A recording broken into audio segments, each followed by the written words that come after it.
గడియలు బలపరిచి ఉన్నాడు. నీ మధ్య నీ పిల్లలను ఆశీర్వదించి ఉన్నాడు. నీ సరిహద్దుల సమాధానం కలిగించి కూడా ఆయనే.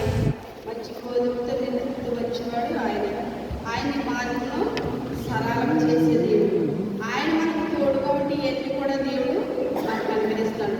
ఈ యొక్క 2 అంశాలు కూడా మనం ఎందుకంటే జ్ఞానించుకుంటే ఒక గంటన్నరన్నా ఈ యొక్క 2 విషయాల మీద ప్రసక్తి చెప్పవచ్చు. ఎందుకంటే నేను అసలు ఇందుకోసం నేను ఆలోచన చేయలేదు. ఎప్పుడైనా సమయం ఉంటే ఖచ్చితంగా దీన్ని చాలా రోజులు అనొచ్చు ఈ మాటలు, కానీ నేను క్లుప్తంగా చెప్తున్నాను.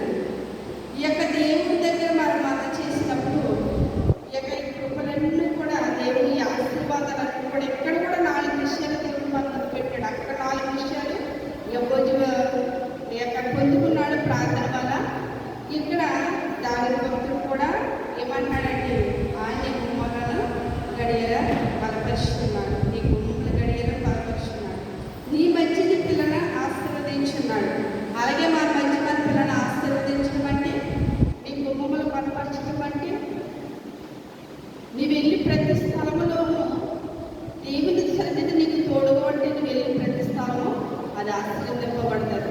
అది దీవెనకరంటారు. ఇక సేవకులు ఈ యొక్క అపొస్తలులకు దేవుడు ఏం చేశాడంటే నువ్వు ప్రతి ఇంటికి వెళ్ళి నువ్వు వాళ్ళ గుమ్మంలోని పాదం పెడితే గిన్నెడు చన్నీళ్ళు గ్లాసులు చన్నీళ్ళు ఇచ్చిన వారికి అది ఆశీర్వాదకారం ఉంటారు. ఒకవేళ ఇవ్వలేదనుకో నీ కాళ్ళ దువ్వులి దువ్వేసి వచ్చేమని అన్నాడు. అలాగే నువ్వు వెళ్ళి ప్రతి స్థలమందు నువ్వు ప్రార్థన చేసినప్పుడు ప్రతి స్థలము కూడా ఆయన నీ గుమ్మములను నీ గడియలను బలపరుస్తాడు.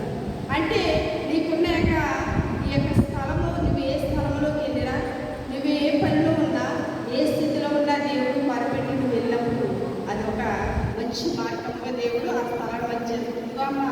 కొంతమంది ఎదురు చూస్తారు, కొంతమంది లేచిన వేళ చూస్తారు. అది కాదు కానీ మన విషయము దేవునితో మనం లేచినట్టు దేవుడు ఎలా ఎదుగామా అన్నది కావాలి. లేచినట్టు దేవుడితో ఎలా స్మరించుకున్నామా, ఎలా స్థుతించుకున్నామా, ఎలా ప్రార్థించుకున్నామా ఆ రోజు మన మార్గం ఎలా ఉండలేదు. నేను వేకునే వెలుగుచున్న నీ మహిమ ప్రభావం చూడవాలని వేకునే నీ ప్రభావం చూడవాలని వేకునే లేచి నేను వెలుగుచున్నానని దావీదు భక్తుడు అంటాడు. కీర్తన 62లో ఉంటారు, 62, 63 ఉంటారు. అలాగే మనం ఎందుకు ప్రతి స్థలంలో దేవుడు వెతికినప్పుడు మన ప్రతి స్థలం కూడా దేవుడు ఆశీర్వదిస్తాడు. అది ఆశీర్వాదకరంగానే ఉంటుంది. అలాగే నీ మంచిని పిల్లల్ని ఆశీర్వదిస్తాడు. నువ్వు పెట్టి ప్రతి స్థలము ఆశీర్వాదంగా దేవుడు బలపరిస్తే నీ పిల్లలు ఆశీర్వదింపబడతాడు. అబ్రహాముని దేవుడు అబ్రహాంని ఆశీర్వదించాడు. ఆయన సంతానంతా కూడా ఆశీర్వదించాడు. అలాగే నీ సరిహద్దుల సమాధానం కలిగి చేయబడు. మనకు సరిహద్దులు కొన్ని ఉంటాయి, కొన్ని అంటే సరిహద్దులు అంటే కొన్ని ఇంటి దగ్గర ఏంటి, కొన్ని యొక్క స్థలాలు ఏంటి, ఇవన్నీ కూడా నువ్వు ఏ ఇరికిలో ఇబ్బందులు ఉన్నా కానీ దేవుడి సన్నిధిలో మొరపెట్టినప్పుడు అవన్నీ కూడా సమాధానం పరిచేస్తాడు దేవుడు. మంచి గోధుమతో నిన్ను తృప్తిపరిచేవాడు ఆయన. మంచి గోధుమలతో నిన్ను తృప్తిపరిచేవాడు ఆయన. మనకి ఏది అవసరమైనా ఆయన దేవుడు అనుగ్రహిస్తాడు. సరేపటి ఎదురాలను దేవుడు తృప్తిపరిచాడా లేదు. ఆమెను 3.5 సంవత్సరాలు ఆ దేశం కొద్దిలాగా ఈ యొక్క ప్రవక్తకి యొక్క చిన్న రొట్టె తీసుకుని ఎంత ఆశీర్వాదం పొందుతుంది. ఆమె ఎందుకు వచ్చింది ఆశీర్వాదం? ఆమె దేవుడికి ఎంతో భయభక్తులు కలిగి విశ్వాసం ఉన్నది లేదా కోసం రాయగాలేదని సారీ పది నిలబరాలు ఒక దేవుని సేవకుడికి ఆమె కొంచెంలో పెట్టింది. కాబట్టి ఆమె కుటుంబాలన్నీ కూడా క్షేమంగా వచ్చినాయి. ఆయన ఒక సాక్ష్యంగా దేవుడు ఆమెను ఈ యొక్క పరిశుద్ధ గ్రంథంలో రాయించబడింది. ఎందుకంటే ఇక సేవకుడికి సహాయం చేసింది. సేవకుడికి చక్కని మంచి ఆహారం ఒక అప్పమ్మ తీసుకెళ్ళి పెట్టడంతోనే ఇక ఆమె తొట్టులో ఉన్న పిండి తరిగిపోలేదు, గుడిలో ఉన్నందుకు తరిగిపోలేదు. అక్కడ ఆశీర్వాదం పొందుతుంది. ఈరోజు 3 ఆశీర్వాదాలు చెప్పారు. ఒకటి యెహోవా ఆశీర్వాదం పొందుకున్నాడు. ఏ కీడు రాకుండా ఆయన దేవుడు తప్పించాడు, తోడుగా ఉండి దేవుడు తప్పించాడు. సరిహద్దులని సమాధాన పరిచాడు. అలాగే ఇక్కడ కూడా 3 విషయాలు. గుమ్మములు గడియలు బలపరిచాడు, ఈ మధ్యని పిల్లలను ఆశీర్వదించాడు, నిస్సరిహద్దు సమాధానం కలిగేశాడు,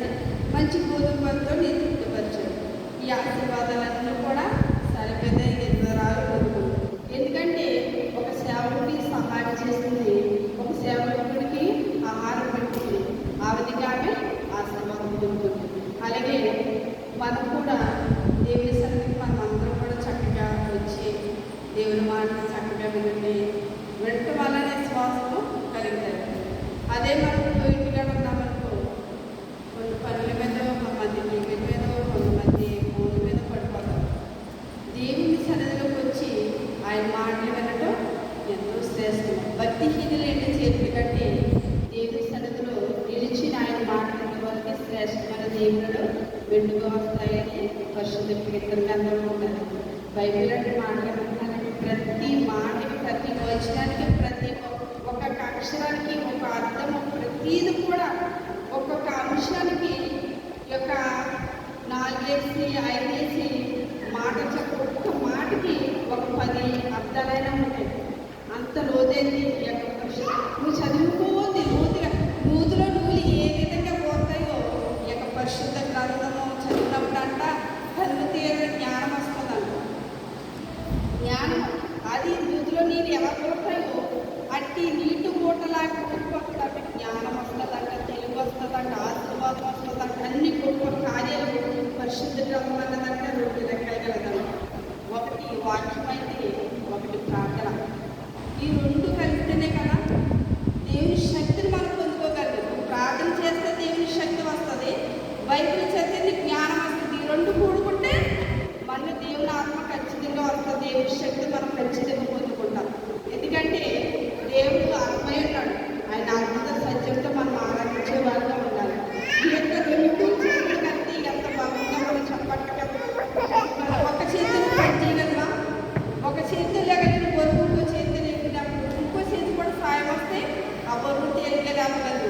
అలాగే ఈ యొక్క పరిశుద్ధ గ్రంథాన్ని ఒక పక్క నువ్వు చదువుతూ ఒక పక్క ప్రార్థన చేస్తే దేవుని శక్తి మన మీదకి ఖచ్చితంగా వస్తుంది.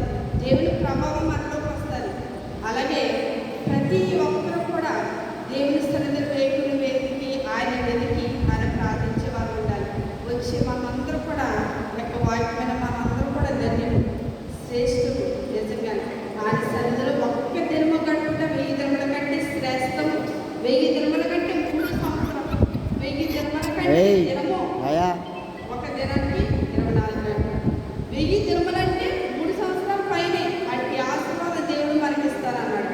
అట్టి దీవుని ఆశీర్వాదం ఎప్పుడు కూడా మనం పొందుకోవాలని ఈ నా ప్రార్థన, ఈ నా వాక్యాలు దేవుడు వ్యక్తులను ఆశీర్వదించాలని ఈ నా మనం దేవుని స్థితిలో చేయడం కాక కొంత మాట దేవుడు దీవించి ఆశీర్వదించాలి.